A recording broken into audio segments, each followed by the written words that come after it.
الحمدللہ رب العالمین والصلاة والسلام علی حبیبہ محمد وآلہ وصحبہ اجمعین، اما بعد، اعوذ باللہ من الشیطان الرجیم، بسم اللہ الرحمن الرحیم۔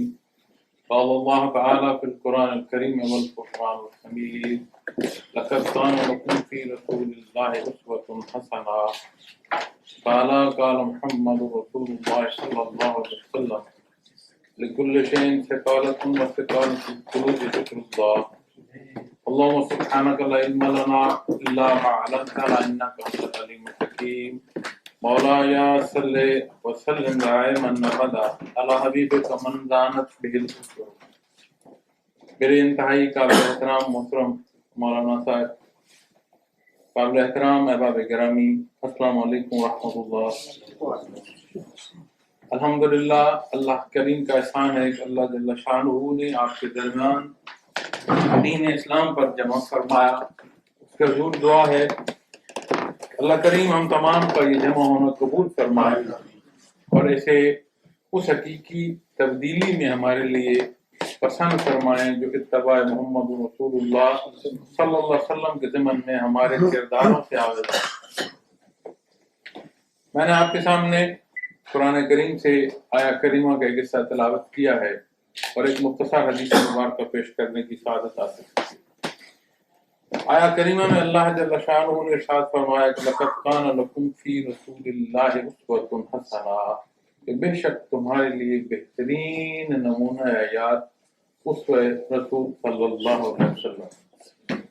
حدیث مبارکہ میں نبی کریم صلی اللہ علیہ وسلم نے ارشاد فرمایا کہ لکل شیء ثقالۃ، کہ ہر چیز کی صفائی کا کچھ نسخہ ہے، کوئی سامان ہے جو ہر چیز کا رنگ اتارتا ہے، کوئی ایسا نسخہ ہے جو ہر چیز کی صفائی کا سبب ہوتا ہے۔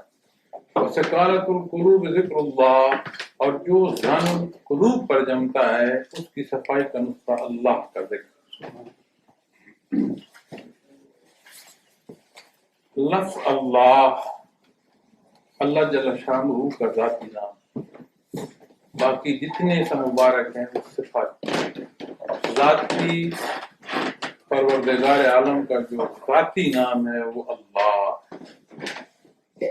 اللہ جل شانہ کے نام میں مبارک میں اتنی برکات ہیں کہ اس کے اختیار کرنے، اس کے کثرت سے اختیار کرنے، اس کے اختیار کرنے کے محاصل میں، اس کے چھوڑنے کی غفلت تک بے شمار پہلوؤں میں قرآن و حدیث میں بیان ملتا ہے۔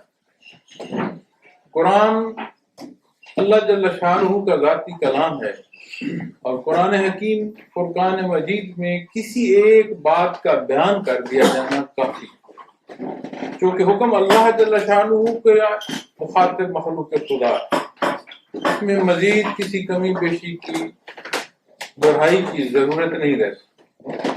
علماء کرام جب اس بات میں بحث فرماتے ہیں کہ ذکر کے حوالے سے، ذکر کثیر کے حوالے سے، ذکر اختیار کرنے کے حوالے سے اتنا متعدد دفعہ ارشاد فرمایا گیا ہے، اس کا سبب کیا ہے؟ تو حضرت مدد علی بھی جب اس پر بات فرماتے ہیں، وہ فرماتے ہیں اس ایک بات سے ہی اتنا بار اللہ جل شانہ نے اپنے نام مبارک کے ذکر کا ارشاد فرمایا کہ اس کی اہمیت سمجھ آ جائے۔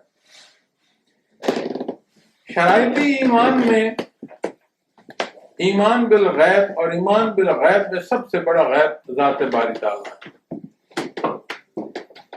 انسان کسی چیز کو بھی احاطہ کرتا ہے وہ اپنی حس پر بروئے کار لاتا ہے، دیکھنے کی حس سے، سننے کی حس سے، چھونے کی حس سے، احاطے انسانی کو بروئے کار لا کر انسان کسی بھی شے، کسی بھی بارے میں تجزیہ کرتا ہے۔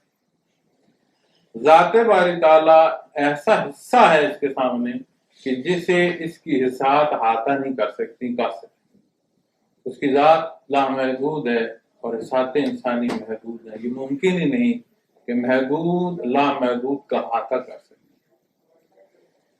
اس حصے پر جب بحث فرماتے ہیں صوفیاء کرام، خصوصی طور پر صوفیاء کرام، اس لیے عرض کر رہا ہوں کہ دین اسلام کے دو پہلو ہیں.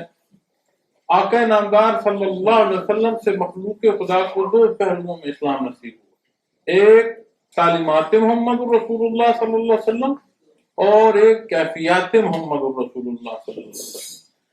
تعلیمات میں ہم اقرار کرتے ہیں، کیفیات میں ہم صدق دل سے اس پر یقین لاتے ہیں.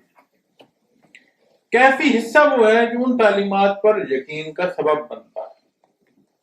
تو صوفیاء اس لیے کہہ رہا ہوں کہ تعلیمات کے شعبے میں علماء کرام کام کر رہے ہیں. مسبب الاسباب اللہ کی ذات ہے. ظاہری اسباب میں اللہ جل شانہ نے علماء زوائد کو بہت بڑا ایک سبب پیدا فرمایا. اللہ ان کی محنتیں قبول فرمائے، کمیاں پیشیاں معاف فرمائے. انسان ہے. اسی طرح جب کیفی حصے کی بات آئے گی تو اس کے امین صوفیاء کرام. اللہ جل شانہ مسبب الاسباب ہیں. میرے مالک نے یہ پسند فرمایا کہ یہ دونوں پہلو ابدالآباد تک رہیں. قیامت تک کا امتحان تبھی ہے جب یہ حق بھی موجود ہے اور اس بشر کے پاس استعداد بھی موجود ہے، عقل و خرد بھی موجود ہے، اور ایک چوائس، ایک نیت اور ایک راہ اختیار کرنے کا حصہ اس کے پاس بھی ہے. تو صوفیاء کرام اللہ کریم ان کی محنتیں قبول فرمائے، مجاہدے منظور فرمائے، کمی بیشی معاف فرمائے. وہ سبب ہیں اس شعبے کو مخلوق خدا تک پہنچانے. اور یہاں جب بات آتی ہے، میں مفتی نہیں ہوں. جب کبھی فقہی بحث کی بات آئے گی تو میں کوشش کروں گا اس پر رائے دینے کا جو حق ہے وہ مفتی صاحب کا ہے. اس مفتی صاحب کا ہے جس پر یہ اتفاق ہو کہ اس کا اس درجے کا علم ہے اور اسے وہ سند دی گئی ہو، باقاعدہ طور پر دی گئی ہو، اس کی سب سند پر عمل کیا جا سکتا ہے. میرے پاس وہ اختیار ہے، نہ وہ اختیار ہے نہ اس فقہی شعبے میں اس درجے کا علم ہے. میں جب اس پر بحث میں آؤں گا تو میرا ٹھوکر کھانا جو ہے وہ زیادہ سمجھ آتا ہے کہ میں کسی مسئلے میں ٹھوکر کھا لوں. اسی طرح جب صوفیاء کے شعبے میں بات آتی ہے تو جب یہاں جتنا بڑا بھی عالم بات فرمائے گا، علمی حصے میں اس کی رسائی اور ہے، اور کیفیات کا جو شعبہ ہے یہ بحری ہے. اس بحر میں جو احباب اللہ نے جنہیں توفیق عطا فرمائی ہے، محنت فرما رہے ہیں، ان کا تجزیہ اس بحر میں زیادہ سود مند ہے کیونکہ وہ اس شعبے کے لوگ. تو جب کیفیات محمد رسول اللہ صلی اللہ علیہ وسلم کی بات آتی ہے تو اس بحث میں رہنمائی ایسے حصوں پر لی جاتی ہے جن بزرگوں کا اس شعبے میں کام. تو حضرت متضلع علی بھی جب اس بات پر تفسیر فرماتے ہیں کہ اتنی بار قرآن کریم میں ذکر اسم ذات کا ذکر جو ہے ایک، تو یہ اس پہلو کی وضاحت فرما دیتا ہے کہ کتنا اہم حکم ہے، کتنا اللہ نے اس حصے کو ہمارے لیے پسند فرمایا. دوسرا وہ فرماتے ہیں کہ اللہ جل شانہ کا ارشاد ہے، اللہ ولی الذین آمنوا، اللہ ہر صاحب ایمان کا دوست. اب جب وہ اللہ اختیار کرتا ہے اور اس شعبے میں چلتا ہے، کرتا وہ نیت ہے. عطا پھر بھی اللہ رب العالمین فرما رہے ہیں، نیت کے لیے بھی اللہ جل شانہ کا کرم ہے کہ اس نے نیت اختیار کرنے کی توفیق بخشی. لیکن جب وہ اس پر میں چلتا ہے، اب کتنا مجاہدہ اس نے کیا، کتنی محنت اس نے کی، کتنے اخلاص سے اس نے کی، میرے اللہ نے اس پر کتنا احسان فرمایا. یہ ایک الگ پہلو اور ایک الگ نقطہ ہے بات کا. وہ فرماتے ہیں کہ جب اللہ کی انسان تکرار کرتا ہے تو اس کیفیت کو پا لیتا ہے جس کیفیت کو حساب انسانی نہیں پا سکتا. وہ اس ایمان کی چاشنی کو محسوس کر لیتا ہے جس کا ارشاد نبی کریم صلی اللہ علیہ وسلم نے فرمایا کہ اللہ جل شانہ کی ذات حاضر ناظر ہے. لمحہ لمحہ لہجہ لہجہ اللہ جل شانہ کی ذات ہر جگہ موجود ہے. تو خود اپنے اتنے قریب نہیں جتنا قریب رب العالمین. اب جاننا اور جاننے کے ساتھ اس کا یقین ہونا زمین و آسمان کا فاصلے کا سبب بنتا ہے. ہمیں معلوم ہو کسی نتیجے کا ہمارا عمل کیسا ہوگا، اور فقط ایک بات سنی سنائی ہو اور اس پر یقین نہ ہو، اس کے مقابل ہمارا عمل کیسا ہو. صوفیاء کا وہ شعبہ ہے جس شعبے میں محنت کرا کر خلوص دل سے اتباع محمد الرسول اللہ صلی اللہ علیہ وسلم کا سبب کیا جائے۔ شریعت یا طریقت کو الگ شے نہیں ہے، اور ایک حصے کے تکمیل کے دو انداز ایسے ہیں کہ ایک تعلیم حاصل کی، دوسرا یقین حاصل کیا، دونوں کا سبب قرآن و سنت ہے، دونوں کو نتائج میں قرآن و سنت ہے۔ شریعت یا فقہ پر آپ بات کریں گے تو شریعت اور فقہ کل مجموعہ احکام شرعی ظاہری و باطنی مترادف الفاظ ہیں، اس کا مفہوم یہ بنے گا۔ تصوف یا طریقت پر اگر آپ آئیں گے تو طریق رستے کو کہتے ہیں۔ تصوف پر اگر فقط آپ لفظ پر آئیں گے تو تصوف صفائے قلب سے بھی لیا جا سکتا ہے، اس صوف کا کپڑے پر بھی بات ہو سکتی ہے جو خضر کا کپڑا پہن کر بزرگ اللہ اللہ کرتے تھے اور مجاہدے کرتے تھے۔ اگر اس کے اس مفاہیم پر بھی جائیں تو صفائے قلب کی بات آئے گی، یعنی خلوص نیت سے ان راہوں کو اختیار کرنا جو حقیقی معنوں میں خلوص سے اتباع محمد رسول اللہ صلی اللہ علیہ وسلم کا سبب ہے۔ تصوف اور شریعت کو الگ حصے نہیں ہیں، شریعت پر کلی یقین کا سبب تصوف۔ ایک وقت تھا لوگ مجاہدے کرتے تھے، محنتیں کرتے تھے، اس لیے کہ انہیں اور قرب الہی کی بلندیاں نصیب۔ وہ جو اللہ نے درجہ ولایت ہر بندے مومن کو عطا فرمایا، اس میں اور ترقی ہو اور قرب الہی کا سبب بنے، کیونکہ ارننگ ٹائم یہ ہے۔ ہمارے جو عزیز نوجوان بیٹھے ہیں یہ بھی دائرے دنیا کے معاملات میں، کاروبار میں، جہاز میں ہیں۔ ہمارے جو پختہ عمر کے دوست ہیں وہ بھی دنیا کے کاروبار میں، جہاز میں، مختلف پہلوؤں پر اپنے اپنے حصے کا رزق تلاش کیا جا رہا ہے۔ اب جو نوجوان ہے اس کی محنت، اس کا دیکھنا کیسا ہے، اور جس نے اپنی زندگی بسر کر چکا ہے اس کا ان چیزوں کو دیکھنا کیسے ہے۔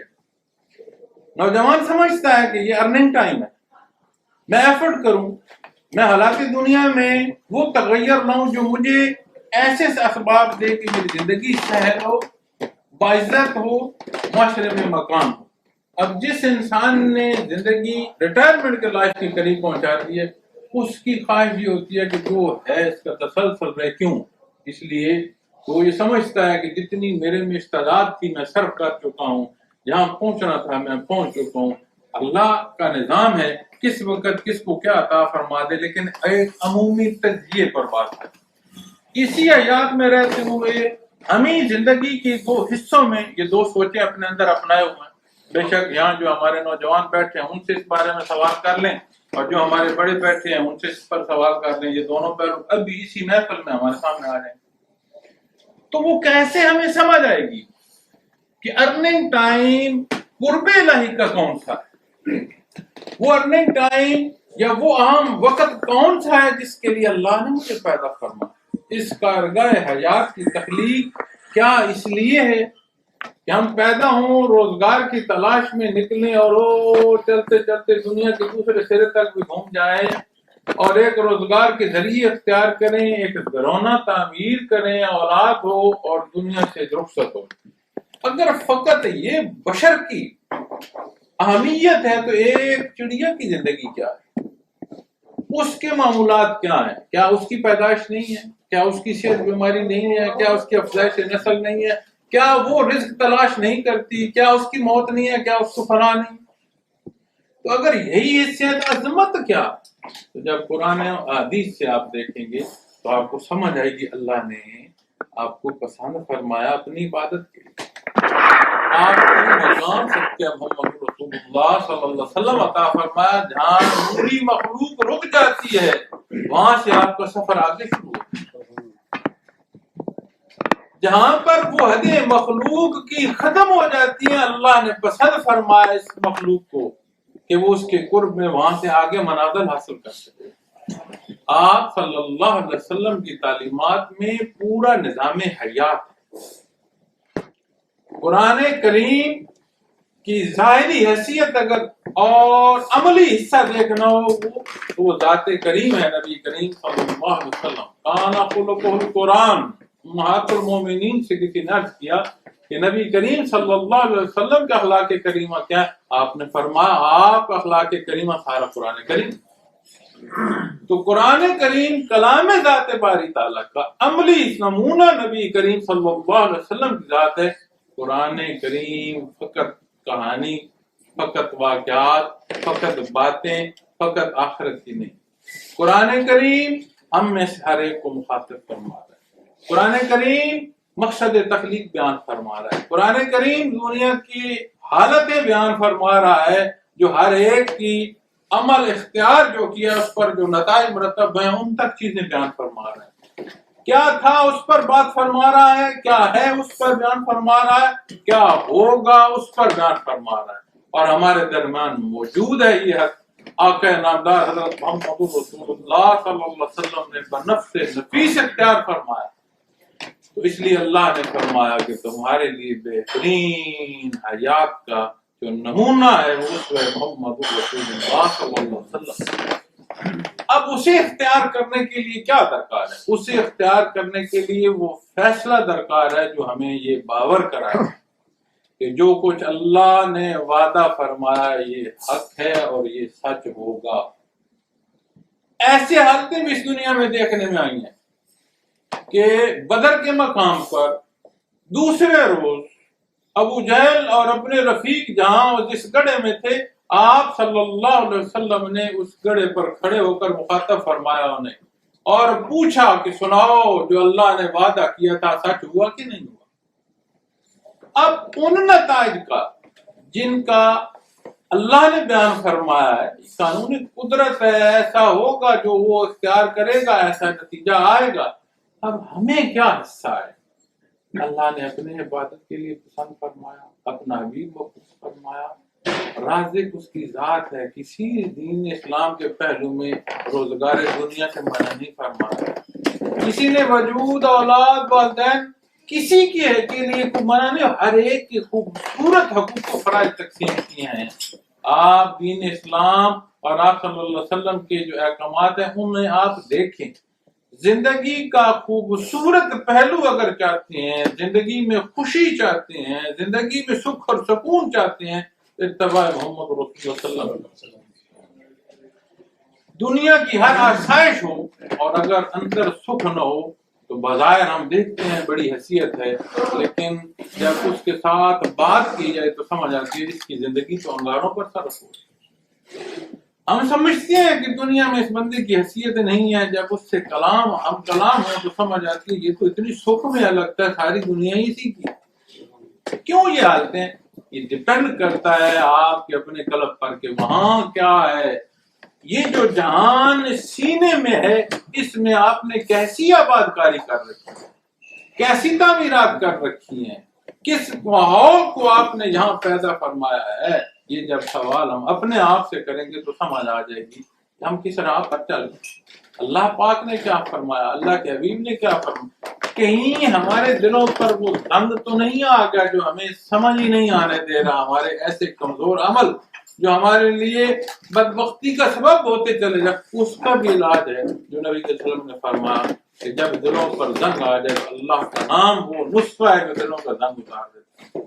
قابل احترام احباب گرامی، میں کوئی زور بیاں، کوئی آواز بلند، کوئی میں وہ پہلو نہیں چاہتا کہ مجھے اپنی بات کے الفاظ میں یا اپنے لیے یہ درکار ہو کہ بڑی بات ہوئی اور بڑی کیا جوش کی تقریر. نہیں، میں اللہ کی ذات کے نام پر، اللہ کی رضا کے لیے آپ صلی اللہ علیہ وسلم کے حکم کے تابع اپنے مسلمان بھائیوں کے درمیان حاضر ہوں. فقط مسئلہ یہ ہے، فقط بات یہ ہے، مولانا نے بھی حالات کی بات کی.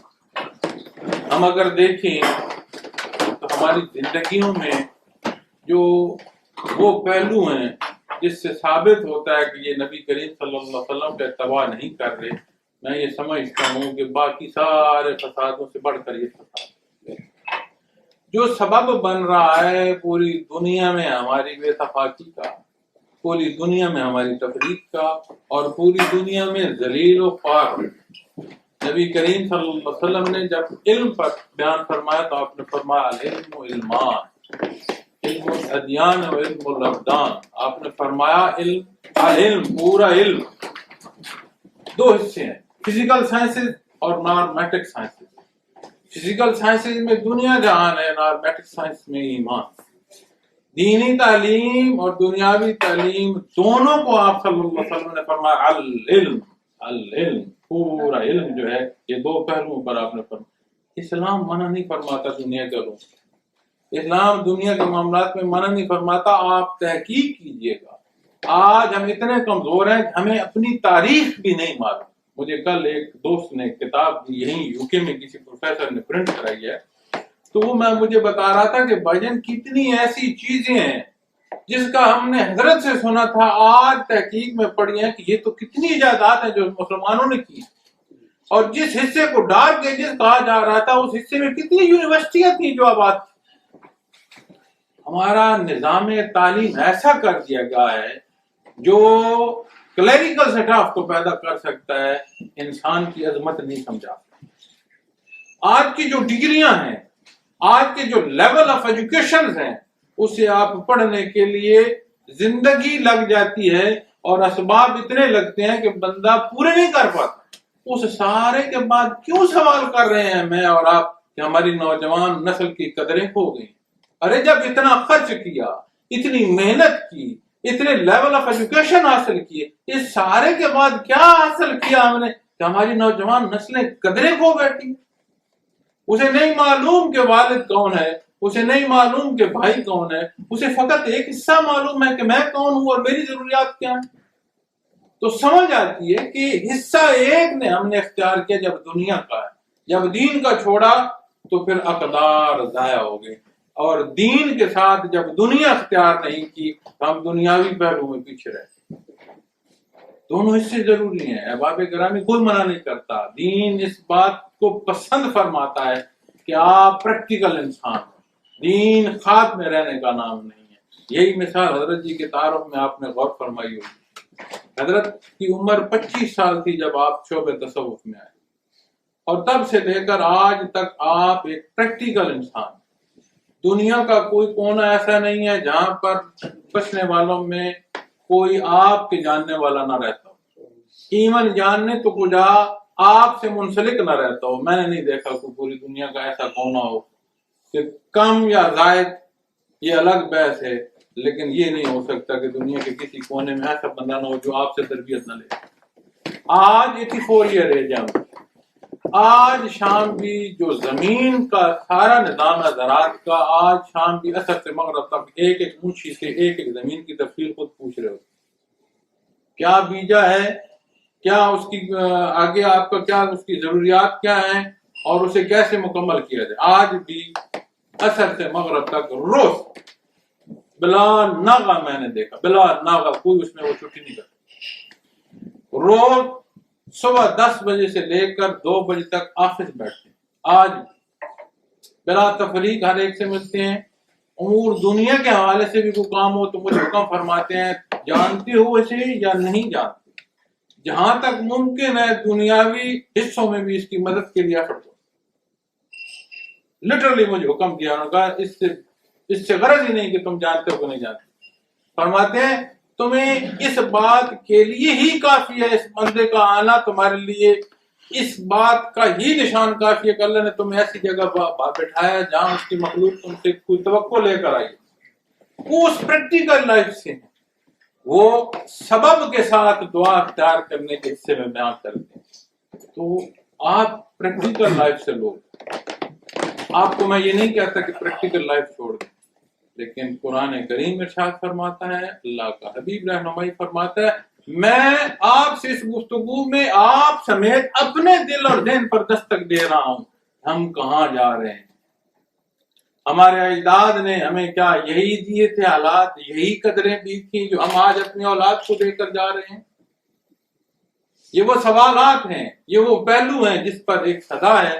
مولانا نے فرمایا کہ آپ میرا یہاں آنا وہ شکر گزار، میں شکر گزار ہوں کہ آپ اس بات کے لیے جمع ہوئے کہ آئیں آج ہم آپس میں سچ بولیں۔ میں شکر گزار ہوں کہ ہم ایک دوسرے کی یاد دہانی کا سبب بنے۔ کتنی قسم کی تقسیم ہمارے اندر پیدا ہو چکی ہے، کتنی قسم کی تقسیم ہمارے درمیان نفرتوں کا سبب بن چکی ہے، اور اب آگے کہاں جانا چاہتے ہیں۔ اور یہ جو سوال ہے کہ ہر کوئی بیٹھا ہے، ہر کوئی سوچتا ہے کوئی آ کے کر دے گا، مسائل میرے اور آپ کے اس میں زندگی میں اور آپ بسر کر رہے، کوئی آ کر ہمارے مسائل کیسے حل کر دے؟ کیوں نہیں ہم سمجھتے کہ آج کے دور میں بلکہ ہر زندگی اور ہر زندگی کے ہر پہلو میں جو چیز جس سے حاصل ہو سکتا ہے فائدہ، وہ اس انڈیویجول کی اپنی ایکٹیویٹیز ہیں. کیوں نہیں سمجھیں کہ ہماری سوچ اور عمل کہاں چلے؟ آئیں اس چیز کا ہوش کریں، اپنی کمی بیشیاں اپنے اللہ سے معافی مانگیں اور صدق دل سے اتباع محمد رسول اللہ صلی اللہ علیہ وسلم کی طرف قدم اٹھائیں. کسی نے کسی کو کوئی جواب نہیں دینا. ہم علماء کرام کی عزت کرتے ہیں لیکن سمجھتے ہیں کہ دین اسلام کے وارث وہ ہیں. ہمیں اولاد پیدا ہوگی تو ان کی ضرورت ہوگی، وفات ہوگی تو ان کی ضرورت ہوگی، نکاح ہوگا تو ان کی ضرورت ہوگی. ہماری قبر میں انہوں نے نہیں تکلیف دے سکتا. دنیا میں ضرورت تو ان سے ہم پوری کرا لیں گے، جہاں ہماری ضرورت ہوگی بلا لیں گے کہ حضرت تشریف لائیے گا، چند آیات تلاوت کرنی آپ فرما دیجیے گا، ہم سے نہیں ہوتی، ٹھیک ہے. قبر میں کس کو بلائیں؟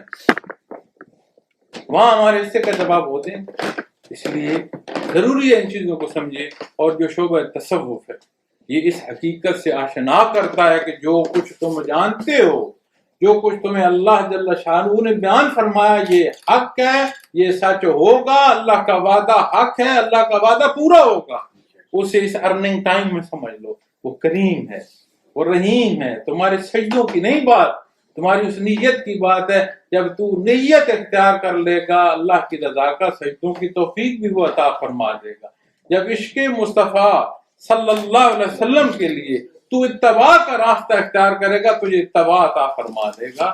اب ضرورت اس امر کی ہے کہ ہم یہ ہوش کریں. اور سلاسل تصوف میں مختلف پہلوؤں پر ذکر کرا جاتا ہے، اور ذکر اسی لیے کرا جاتا ہے کہ بندہ غفلت سے نکل آئے. کیونکہ قرآن کریم ذکر کے نہ اختیار کرنے کے حصے کو غافل فرماتا ہے. یہ جو وہ شعر میں بھی یوسف کیا فرماتے ہیں نا کہ جو دم غافل تو دم کافر، اس سے بھی مراد یہی ہے کہ غافل دم وہ ہوا جسے کوئی یاد ہی نہیں رہا کہ میرا رب العالمین بھی ہے. مجھے کوئی نبی کریم صلی اللہ علیہ وسلم کی تربیت کے جب وہ یہ نہیں رہا تو وہ پھر غافل ایسا ہوا کہ کافر ہو گیا. تو انکار جیسا ہے. تو اس کا مقصد بھی یہ ہے کہ اپنی ایک ایک سانسوں کو اللہ کے نام سے مزین فرمایا جائے تاکہ وہ ہوش کا سبب بنے. اور ارننگ ٹائم یہی ہے جس میں اور آپ زندگی بسر کریں. اور وہ ایسا رحیم ہے، ایسا کریم ہے کہ ساری حیات گناہوں میں بسر کر دو، ایک لحظے کو خیال آ جائے یا اللہ میں شرمندہ ہوں، یا اللہ تو رحیم ہے مجھے معاف فرما دے. وہ صدقے دل سے معاف فرمانا، وہ نہ صرف معاف فرماتا ہے، اس کے حصے میں اجر اور نیکی اور ثواب دے دیتا. اتنا بھی صحابی نہیں کہ ہمارے دل میں یہ خیال بھی پیدا ہو یا اللہ میں نے جو کیا، کم کیا، برا کیا، اچھا نہیں کیا، تو مہربانی فرما. اتنا بھی اگر کوئی نہ چاہے اور یقین مانے، ارشاد ہے میرے رب العالمین کا کہ والذین جاہدوا فینا لنہدینہم سبلنا. وہ فرماتا ہے کوئی ایسا جسے یہ طرف ہو میرے لیے، کوئی ہے ایسا جو یہ مجاہدہ کرے کہ مجھ تک اسے رسائی درکار ہو. ارے وہ مسبب الاسباب ہے. وہ فرماتا ہے میں اس کے لیے اسباب پیدا کر دیتا ہوں، سبیلیں دے دیتا ہوں اسے. کوئی چاہے تو صحیح، انہیں خانے دل میں یہ فیصلہ تو کرے کہ مجھے کس راستے پر جانا ہے. وہ کریم ہے، وہ رحیم ہے، وہ رب العالمین رحمت للعالمین کو مبعوث فرما رہا ہے. اب اس سارے کے بعد ہم رہ گئے وہ کتنے بدبخت کہ رب العالمین کی ذات رحیم کریم، مبعوث فرمایا رحمت للعالمین، تعلیم فرمائی کلام ذاتی میں، تربیت فرمائی اپنے حبیب سے، پھر بھی ہم بدبخت رہ گئے. تو پھر کتنا ظلم ہم نے اپنے آپ سے کیا. اور میرے عزیز دوستو، یہ کہتے رہنا کہ فلاں غلط ہے، یہ غلط ہے، وہ اچھا نہیں ہے، اس سے بہت درجہ 100 درجہ اچھا یہ ہے کہ میں بھی اپنے کردار کو دیکھوں، آپ بھی اپنے کردار کو دیکھیں. اور ہمارے پاس بہت خوبصورت پیراہ ہے جو اتباع محمد صلی اللہ علیہ وسلم کا ہے، اس کو دیکھیں اور اپنی زندگی کو اس پر لے آئیں. دنیا کی زندگی بھی آسان ہوگی. اور وہ وعدے جو اللہ نے اپنے قرب کے بیان فرمائے ہیں، کون ہے ہم میں سے جو یہ نہیں چاہتا کہ روز محشر اسے شفاعت نصیب ہوا صلی اللہ علیہ وسلم. اپنی زندگیوں میں غور فرمائیں. بہت پیارا بیٹا بھی ہو، صبح سے لے کر شام تک ہمارا کہنا نہ مانے، اور صبح سے لے کر شام تک ایک ہی لفظ بولتا رہے کہ مجھے ابا جی سے بہت محبت ہے، عشق ہے اپنے ابا جی سے. کیا اس کے بارے میں رائے قائم کریں؟ تو ہماری صبح و شام اتباع رسالت سے دور حیات گزرے. اللہ پھر بھی کریم ہے، مہربان ہے، رحم کرنے والے ہیں، سبب فرمائیں گے معافی کا. ملک الموت کے وارد ہونے تک مومن پر بحث ملتی ہے کہ اسے توفیق اگر نصیب ہو جائے معافی کی، اللہ کا ضرور اخلاص سے معافی مانگ لے، اللہ معاف فرما دے. دائرہ اسلام کے جو باہر ہے اس پر وہ حالات وارد ہو جائیں پھر اسے معافی نہیں ملتی. اور آج میں نے پہلے شروع میں بات کرتے ہوئے ضمن چیز عرض کی کہ لوگ مجاہدات کرتے تھے قرب کے. پھر بات کسی اور طرف چل نکلی، لیکن یہ نقطہ ضرور عرض کرنا چاہوں گا. آج مجھے اور آپ کو مجاہدے کی جو ضرورت ہے، جو ذکر کی ضرورت ہے، جو کیفیات محمد رسول اللہ صلی اللہ علیہ وسلم کی ضرورت ہے، یقین مانے ایمان کی سلامتی کے لیے ضرورت ہے، عقائد پر پختہ یقین کے لیے ضرورت ہے. کیونکہ جب عقائد میں شک آ جائے تو مشکوک عقیدہ جو ہے وہ لائن سے دوسری طرف لے جاتا ہے، اور حیات اس کا شہادت دیتی ہے. روزمرہ کے امور اس کی شہادت دے رہے ہوتے ہیں کہ اس کا فیض کس درجے کا ہے. تو جب میں اپنے کردار کو دیکھتا ہوں تو مجھے یہ سمجھ آتی ہے کہ مجھے اللہ اللہ اس لیے کرنی ہے کہ میرا ایمان مضبوط ہو جائے تاکہ عمل صالح میں اختیار کر سکوں. وگرنہ ممبر رسول پر بھی جا کر میں بیٹھ جاؤں گا تو بیان جب میں کروں گا تو شاید میں اپنی انا بول جاؤں. ایسا نازک حصہ. عبادات کرتے کرتے میں اس غلط فہمی میں پہنچ جاؤں گا کہ مجھ جیسا تو عبادت گزار کوئی. اور شیطان جو بندہ نوافل تک عبادت کرتا ہے اس سے کبھی یہ ضد نہیں کرتا کہ یہ فرض چھوڑ دے. اس سے ضد کرتا ہے، اس کو اس طرف لے جاتا ہے تیرے جیسا تو عبادت گزار کوئی نہیں. جیسے تیرے سجدے ہیں ایسے تو کسی اور کے سجدے کو نہیں. جتنا ثواب تو نے جمع کر لیا اتنا کسی اور کا نہیں. تو ہر پہلو میں اور آج کی انحطاط میں جو چیز سمجھ آتی ہے کہ ہمیں محنت اور مجاہدہ جو اللہ کے نام کا اور کیفیات کے حصول کے لیے جو محنت ہے، ہمیں بہت ضرورت ہے کہ اپنے عقائد جو ہیں وہ سلامت رہیں. اللہ کریم میرے اور حال پر آپ کے حال پر رحم فرمائے، جمع ہونا قبول فرمائے. میرے ان ٹوٹے پھوٹے الفاظ میں برکت عطا فرما دے کہ ہمیں یہ خیال آ جائے، ہم اس سمجھ پر پہنچ جائیں کہ اے رفتہ کیا ہے، حال کیا ہے، اور آنے والے حیات میں ہم نے کیا راستہ اختیار کرنا ہے. گناہگار انسان ہوں، میرے حق میں بھی دعا فرمائیے گا. ایک کوشش ہے اور انتہائی احترام، انتہائی محبت کے ساتھ اپنے بھائیوں تک رسائی کوشش کرتا ہوں، اور جگہ جگہ کوشش کرتا ہوں کہ یہ حق پہنچایا جائے. لیکن اس کے ساتھ جو چیز عرض کرتا ہوں وہ یہ کرتا ہوں کہ یہ میرے اور آپ ہم سب کی ذمہ داری ہے. اس کے لیے کولیکٹیو ایفرٹ ہے. یہ ایسا نہیں ہے کہ کوئی ایک بندہ ذمہ دار ہے وہ اپنی ذمہ داری ادا کرتا جائے.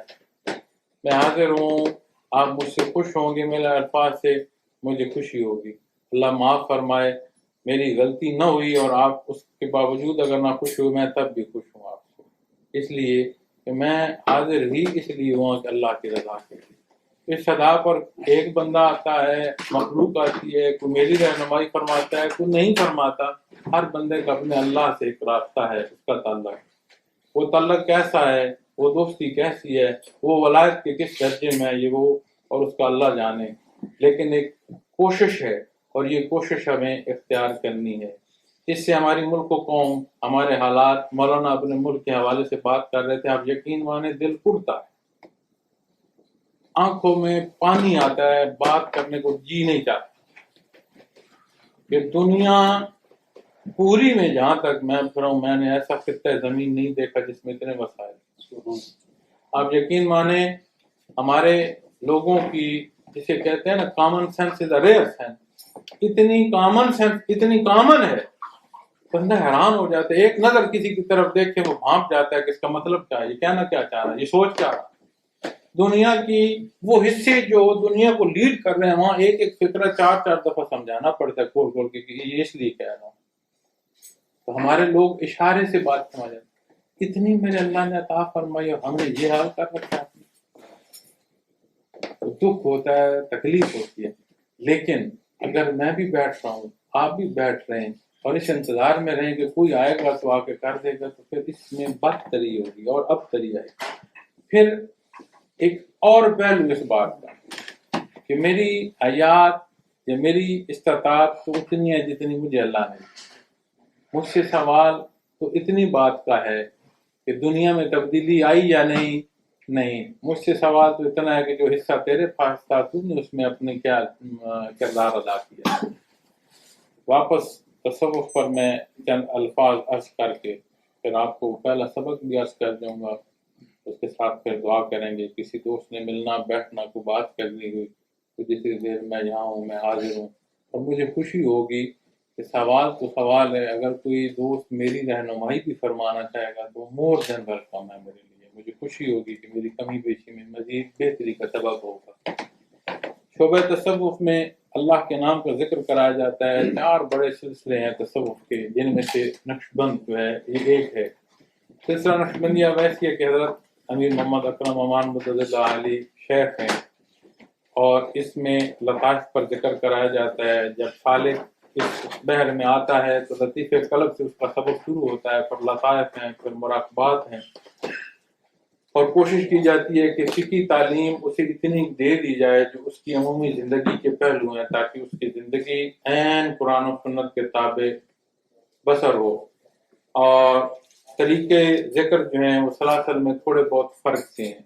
اس لیے فرق ہیں کہ یہ مقصد نہیں ہے، یہ ذرائع ہے. اسی طرح فرق ہیں جیسے یہاں آنے کے لیے لفٹ بھی ہوگی، یہاں آنے کے لیے سیڑھی بھی ہوگی.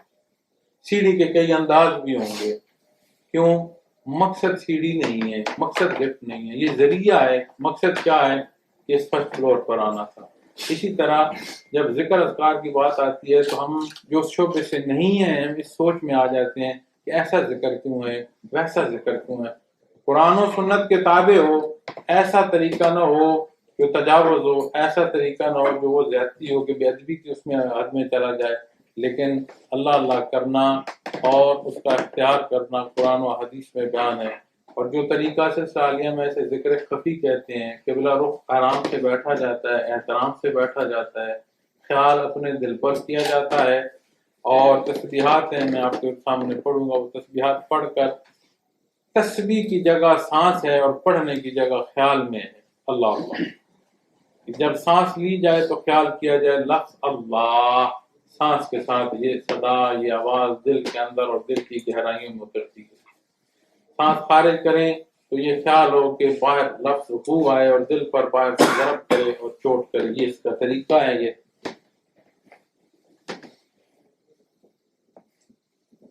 عبادات کا حق تب ادا ہوگا جب ہم صرف اس لیے کریں اللہ کا حکم ہے اور اللہ عبادت کے لائق.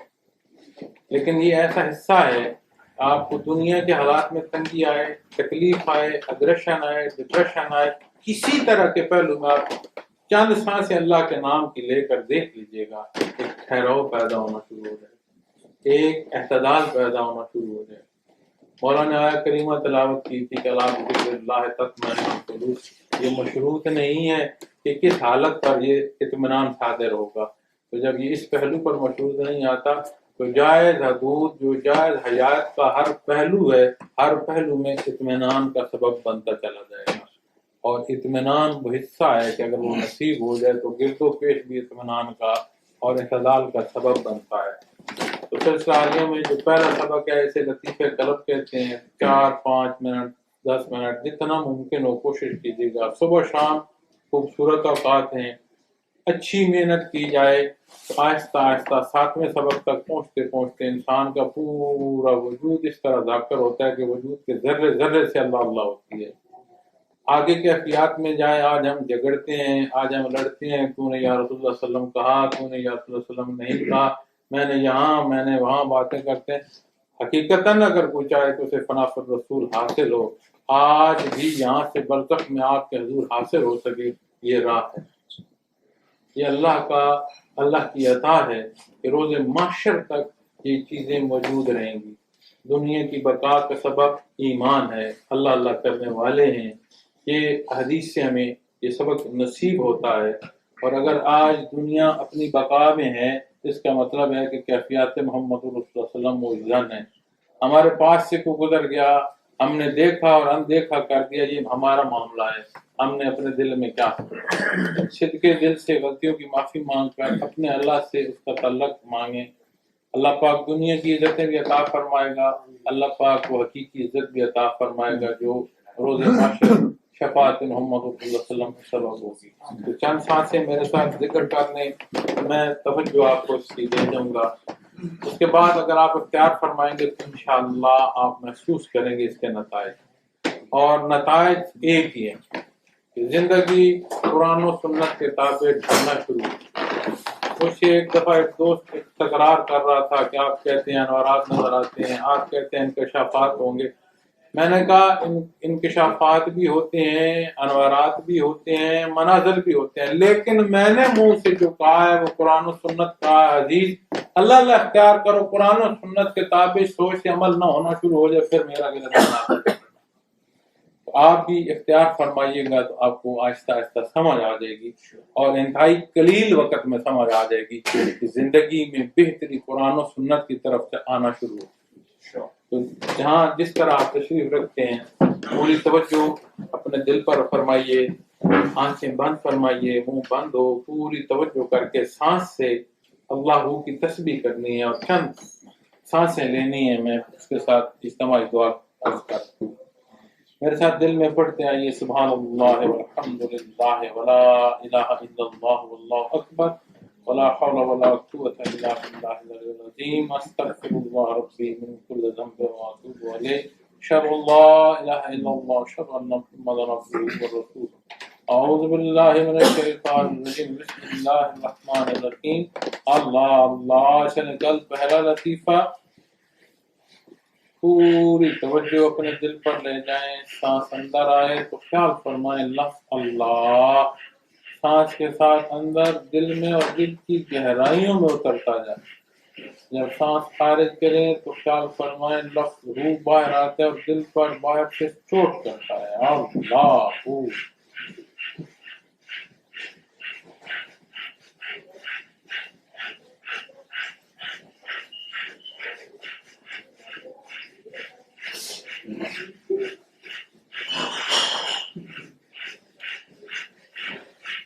اللہ اللہ. دعا فرمانے آمین.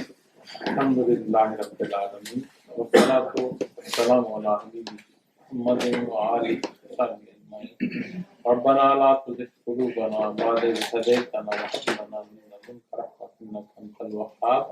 بار اللہ ہم تیرے نام پر یہاں جمع ہوئے، جمع ہونا قبول فرما. یا اللہ ہمیں اپنی محبت عطا فرما، اپنے حبیب کی محبت عطا فرما.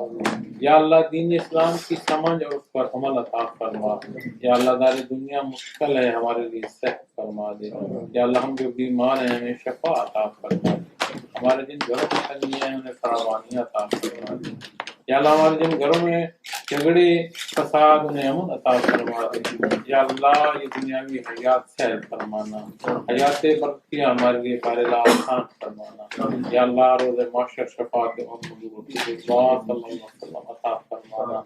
بارلا تو غفور رحیم ہے، ہم گناہگار ہیں، کمزور ہیں. لمحہ لمحہ لہجہ لہجہ اپنے اور اپنے حبیب کے صدقے ہم پر رحم فرما. سب یسر ولا تؤثر محمد خیر اللہ حرمت محمد رسول اللہ صلی اللہ علیہ وسلم.